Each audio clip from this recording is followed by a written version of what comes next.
Allez, on est parti. C'est parti.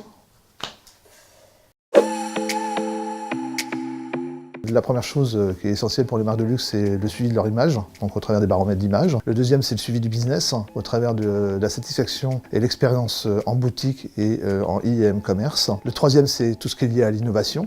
Et également, un quatrième point, qui sont toutes les études de référence, notamment la génération Z, les Silver Plus, la nouvelle femme chinoise.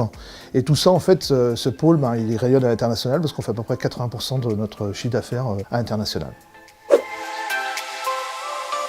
Je dirais que la boutique reste encore prépondérante par rapport à certains autres secteurs. Les marques de luxe sont bien avancées sur tout ce qui est digital. Là aussi, on voit des fortes progressions, notamment dans les pays comme la Chine et les États-Unis, qui sont, je dirais, plus en avance sur les autres. Il reste encore des enjeux importants, c'est sur tout ce qui est second hand et la location. Je dirais qu'ils seront les nouveaux canaux qui sont pour l'instant encore confidentiels, mais qui sont les futures voies de développement, ou en tout cas de changement.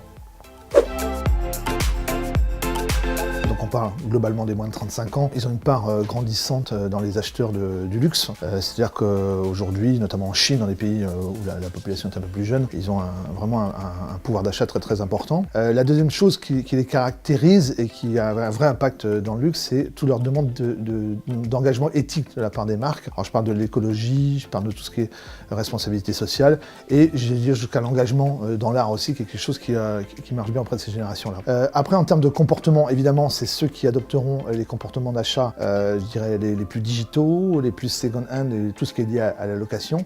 Et il y a aussi, même si ça c'est un petit peu en discussion aujourd'hui auprès des marques de luxe, une part importante des influenceurs sur cette cible-là. Voilà.